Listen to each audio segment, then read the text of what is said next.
આ વખતે ઉનાળો આકરો રહેશે। માર્ચથી લઈ અને મે સુધી કેવું રહેવાનું છે તાપમાન, આવો મેપના માધ્યમથી જ આપને સમજાવીએ। તો સૌથી પહેલા આપ જોઈ શકો છો કે માર્ચથી મે સુધી કેવું રહેવાનું છે તાપમાન, અને એ પણ ગુજરાતનું તાપમાન આપ જોઈ શકો છો કે યલો કલર અહીંયા દેખાઈ રહ્યો છે અને ક્યાંક ક્યાંક આપને ઓરેન્જ કલર પણ, ઓરેન્જ ડોટ્સ પણ દેખાઈ રહ્યા છે। એનો મતલબ એ છે કે યલો અને ઓરેન્જ એલર્ટ માટે તમારે તૈયાર રહેવું પડશે। એટલે ગુજરાતમાં એવી ગરમી પડશે કે કદાચ તમે સહન પણ ન કરી શકો, એક બાદ એક। કારણ કે આ વખતે શિયાળો પણ જોઈએ એવો ઠંડો નથી રહ્યો, ક્યારેક અતિ ઠંડી પડતી હતી અને ક્યારેક એકદમ ગરમી પડતી હતી, તો ક્યારેક માવઠા પણ મુશ્કેલી વધારતા હતા। અને એવા સમયે આ વખતે ઉનાળામાં પણ ચેતવણી છે આ, અને આપ જોઈ શકો છો મેપના માધ્યમથી જ આખા ભારતમાં કંઈક આ પ્રકારની સ્થિતિ છે। પરંતુ આ જો ગુજરાતની વાત કરીએ તો માર્ચથી મે સુધી આપ આ પ્રકારના દ્રશ્યો જોઈ શકશો અને ટેમ્પરેચર પણ આ પ્રકારે રહેવાનું છે।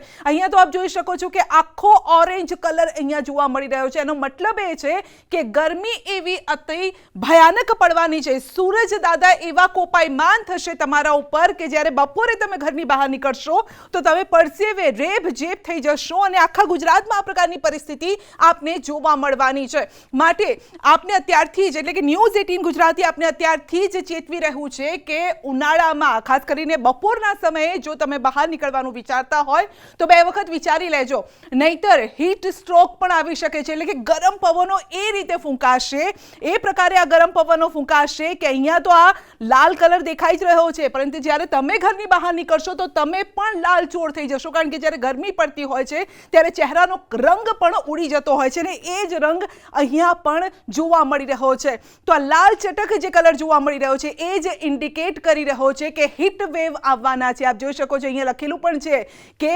15 દિવસ એવા હશે। અહીંયા આપ જોઈ શકો છો હીટ વેવ ડ્યુરેશન પણ છે, અને લગભગ 15 દિવસ એવા હશે કે જ્યારે તમારે હીટ વેવનો સામનો કરવો પડશે। હવે તમે કહેશો કે હીટ વેવ કોને કહેવાય? જ્યારે તમે બહાર નીકળતા હોય છે ને જોરદાર ગરમ પવન ફૂંકાતો હોય છે, આવા સમયમાં ઘણી બધી શારીરિક સમસ્યાઓ પણ થઈ શકતી હોય છે। ઘણી વખતે ચક્કર આવી જતા હોય છે, ડિહાઇડ્રેટ થઈ જતું હોય છે તમારું બોડી, અને જેના કારણે બીજા પણ રોગ થઈ જતા હોય છે, ઇન્ફેક્શન પણ વધવાની શક્યતાઓ રહેતી હોય છે। એટલે એ પ્રકારનું તાપમાન રહેવાનું છે, જેના માટે તમારે સાવચેતી રાખવી પડશે બપોરે બહાર ન નીકળતા। પરંતુ એવા સમયે મોટી અને ચોંકાવનારી આગાહી અહીંયા પણ છે, માર્ચમાં માવઠું હેરાન કરી મૂકશે।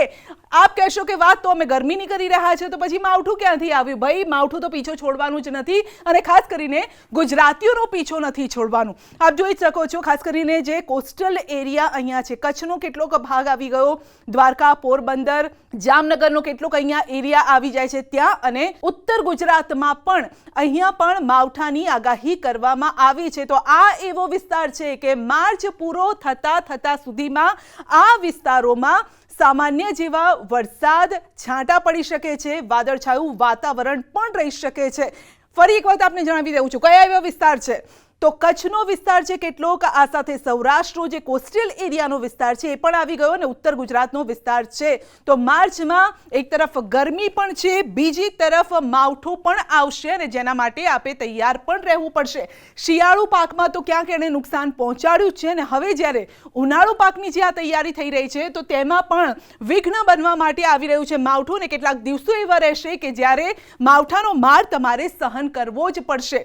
તો આપણે અમે જે રીતે જણાવ્યું કે માર્ચથી લઈ અને મે સુધી કઈ રીતે ગુજરાતનું વાતાવરણ રહેવાનું છે, હીટ સ્ટ્રોક માટે આ વખતે તમારે તૈયાર રહેવું પડશે। માટે અત્યારથી જ આપણે કહી રહ્યા છે કે માર્ચથી મે મહિના સુધી બપોરે તો ઘરની બહાર ન જ નીકળતા, અને એવામાં માર્ચમાં માવઠું આવશે જે ખેડૂતોની મુશ્કેલી વધારશે।